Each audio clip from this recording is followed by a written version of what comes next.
श्रीमत्परं गम्भीर स्याद्वान्मोघलाञ्छनम्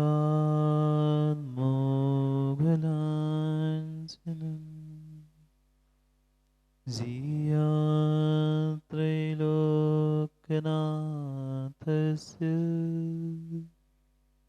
शासनं जिनशासनम् सर्वज्ञं सर्ववागीशं वीरं मारमदापहम् प्रणमामि महामोह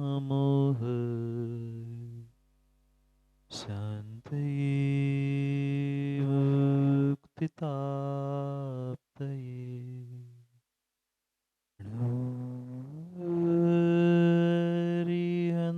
हरिहन्ताणं नमो सिद्धाणं नमो आयरीयाणं नमो वेत्सायाणं नमो लोहि सर्वसाहुणम्।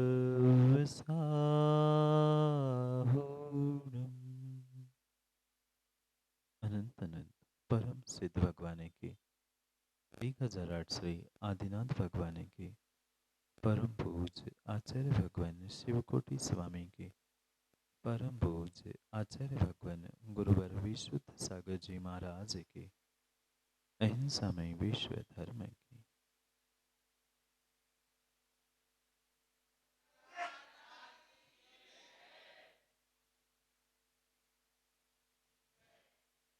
अंतिम तीर्थेश वर्तमान स्वामी के शासन में हम सभी रास्ते और उनकी यह पावन पीयूष देशना हम सभी के लिए परम उपकारी। अनादिकाल से हमारी आत्मा में जो जन्म जरा और मृत्यु रूपी रोग लगे, उन रोगों का उपशमन करने वाली कोई परम औषधि है, वह एकमात्र यह जनवाणी भव्यात्माओं। आगम ग्रंथों में आचार्य भगवंतों ने कई सारी ऐसी व्यवस्था बताई जिससे हमें अपने उस धर्म से, परमात्मा से और गुरु से जुड़ना होता है। और उस जुड़ने का नाम ही आगम में पर्व का, जहां परमात्मा से और अपनी आत्मा से जुड़ाव होता है, जोड़ने का स्थान मिलता है या जोड़ने का समय होता है, ऐसे उस जुड़ने को ही हमारे आगम ग्रंथों में पर्व या त्योहार का मौका दी।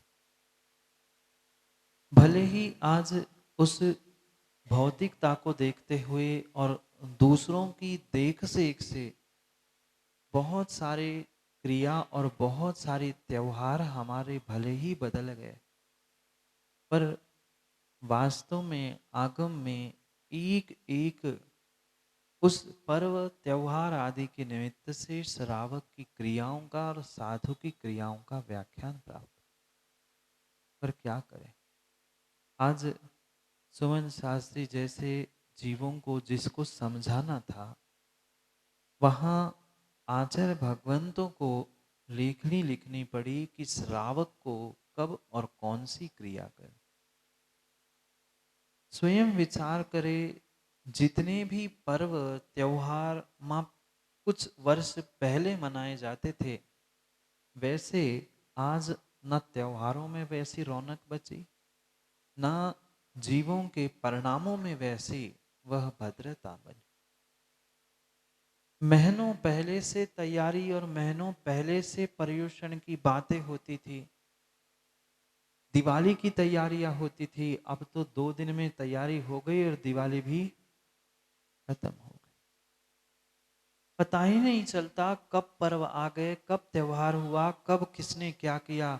कार्य हुआ भी पता भी नहीं चला, क्योंकि जो भी कार्य हो रहा है वह परिपूर्ण रूप से मात्र और मात्र दूसरों को देखते देखते हमने करना सीखा।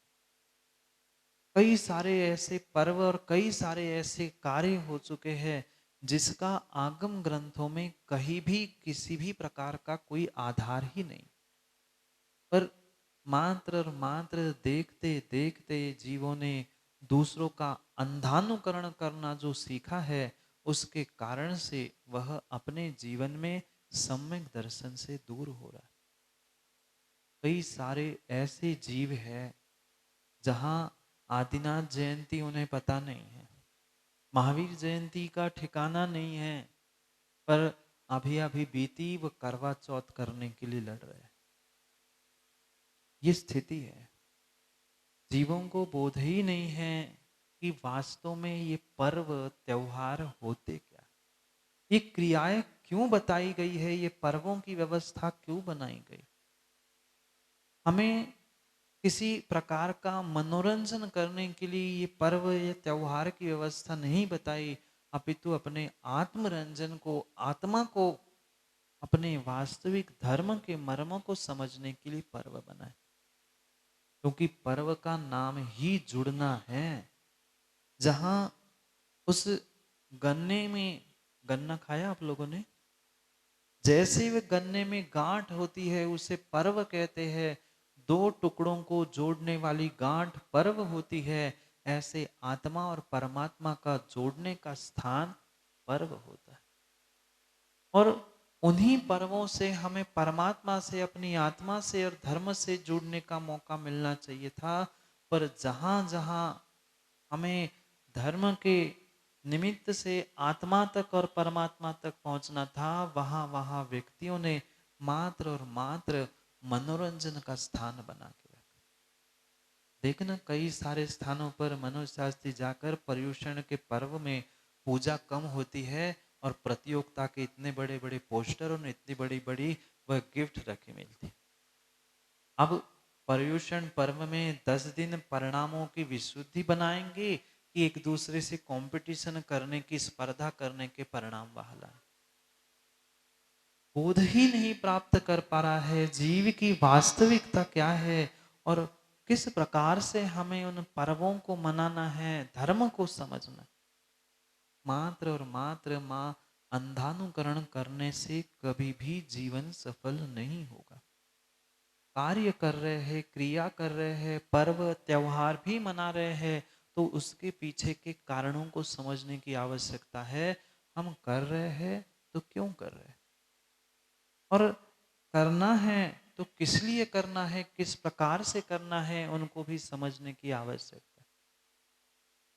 आगम में शिखर पंडित जी दो प्रकार के पर्वों की व्याख्या प्राप्त होती है, एक त्रैकालिक और एक तात्कालिक। जो घटनाक्रम से किसी विशेष क्रिया के निमित्त से जो पर्व मनाए जाते हैं वह तात्कालिक होते हैं, और जो किसी निमित्त के अभाव में अखंड रूप से तीनों कालों में चलते हैं वे त्रैकालिक पर्व कहलाते हैं। कुछ तो जीवों को, आज की पीढ़ी को इतना तक पता नहीं है ये अष्टमी चतुर्दशी होती क्या है, क्यों अष्टमी चतुर्दशी को उपवास, एकासन या व्रत आदि रखने की व्याख्या की है। बहुत सारे जीवों को, बच्चों को, युवाओं को तो छोड़ दो, बुजुर्गों को भी पता नहीं है। ये तो पता है उपवास किया जाते हैं, व्रत किए जाते हैं, पर क्यों नहीं पता।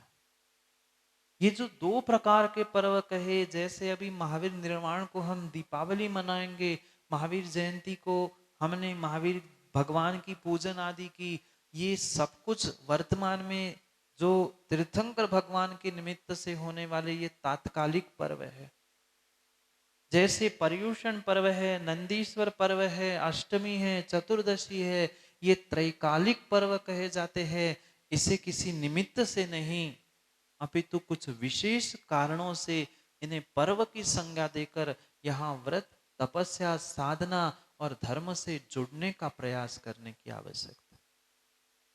पर क्या करें, क्रियाएं तो मात्र और मात्र हम दूसरों की देखा सीखी अंधानुकरण तो करते रहे, पर वास्तविकता का बोध नहीं कर पाए कि ये पर्व है क्या, और हमें पर्व के साथ जुड़ना है तो कैसे जुड़ना है। सबसे जुड़े, सबसे जुड़े सुमन शास्त्री। पर्व के दिनों में सबसे अधिक धर्म से जुड़ना था, और व्यक्ति धन से जुड़ता है। कोई कमाने के लिए और कोई अन्य प्रकार से, पर धन से जुड़ना, ये धर्म, ये पर्व नहीं था। अपने आत्मा से और परमात्मा से जुड़ना, इसका नाम पर्व था। जो शाश्वत रूप से अष्टमी के दिन, चतुर्दशी के दिन और 28 यानी नंदीश्वर के उन अष्टानिका के दिनों में, और पर्युषण, ये ऐसे वर्ष भर में आने वाले त्रैकालिक पर्व है कि जिनके निमित्त से श्रावक को अपने आप में कुछ क्रियाओं को करते हुए अपने आत्म उत्थान को करने की आवश्यकता थी। पर करते करते करते ऐसे कार्य व्यक्ति ने कर लिए कि उसको बोध ही नहीं हो पा रहा है इन क्रियाओं को हम क्यों और कैसे कर पाए। आचार्य भगवंत शिवकोटि स्वामी परम परम उपकार के साथ हमें इसका बोध करा रहे हैं कि भाई समझो, आप श्रावक बने हो तो कम से कम श्रावक बनने के बाद उस श्रावक बने का, श्रावक की क्रियाओं का बोध भी करने का पुरुषार्थ करो। क्योंकि जब तक क्रियाओं का बोध नहीं है, पुरुषार्थ करने का अगर मन नहीं है, तब तक कभी भी उन क्रियाओं का और तुम्हारे श्रावक बने का कोई भी अर्थ नहीं बन सकता।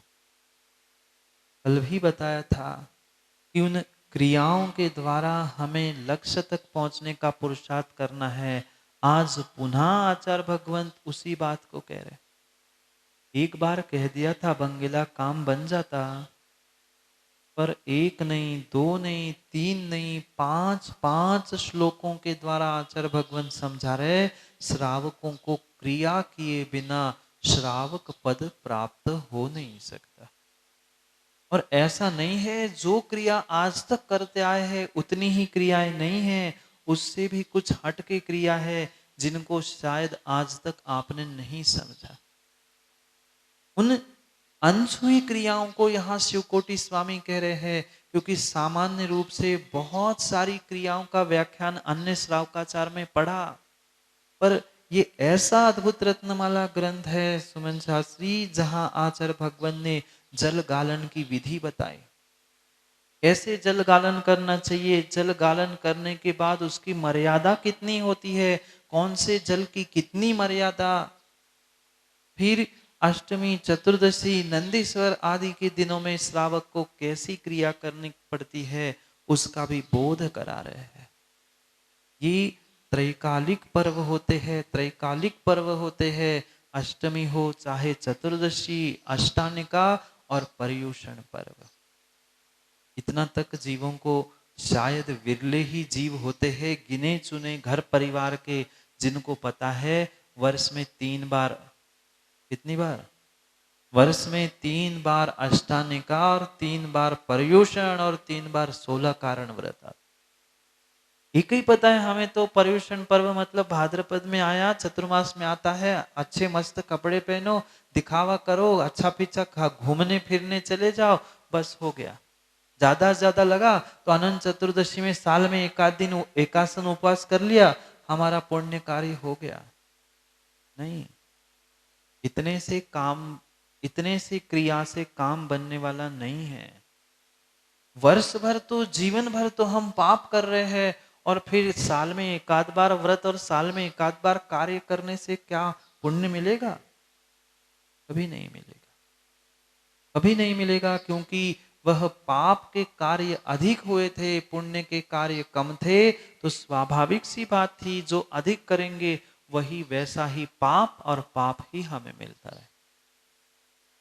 कभी तो हमें निर्णय करना होगा कि उन पुण्य की क्रियाओं को हम किस प्रकार से करें, क्योंकि ये एक ऐसी अद्भुत अद्भुत क्रिया है जिसे आचार्य भगवंतों ने भक्ति कहा है, एक रासायनिक क्रिया है। अभी तक हमने जैन धर्म, जैन दर्शन के उस वैज्ञानिक पक्ष को समझा ही नहीं है। परिपूर्ण रूप से एक एक क्रियाओं के पीछे वैज्ञानिक दृष्टि से आचार्य भगवंतों ने तर्क दिए हैं, प्रमाण दिए हैं। तुम्हें भगवान की भक्ति भी करनी है तो किस प्रकार से और क्यों करनी है। अगर जितने जितने माँ आप लोग तो घर में दुखी नहीं हो ना, बोलो ना। इतनी माताएं घर में सुखी है, भले ही अब सबके सामने कोई हाँ कह पाए ना कह पाए, पर अपने मन से पूछो। व्यक्ति संसार में रहते रहते सुख की चाह तो करता है, पर शायद कोई व्यक्ति उस सुख को संसार में और घर में रहते प्राप्त नहीं कर पाता। फिर जब उन सुख को प्राप्त करने का हम पुरुषार्थ कर रहे हैं तो उस पक्ष को भी समझे कि हम सुखी हो तो कैसे हो। उस सुख को प्राप्त करने के लिए इन क्रियाओं को कहते में आचार्य भगवान कह रहे श्रावक की सर्वोत्कृष्ट क्रिया है जिसे भक्ति कहा है। भक्ति का अर्थ मात्र नाचना गाना ताल बजाना मृदंग फोड़ लेना इतना नहीं है। भक्ति तो वास्तव में एक ऐसी ऐसी अद्भुत क्रिया है जो संसार में आज तक हम कर्मों के निमित्त से दुख प्राप्त कर रहे हैं, नहीं है ना दुख। जो भी शारीरिक हो मानसिक हो कोई किसी प्रकार का दुख हो, परिपूर्ण रूप से वह जीव स्वयं के कर्मों के निमित्त से जो दुख भोग रहा है, उन कर्मों को जीतने का नष्ट करने का अगर कोई निमित्त है साधन है तो वह है भगवान की भक्ति।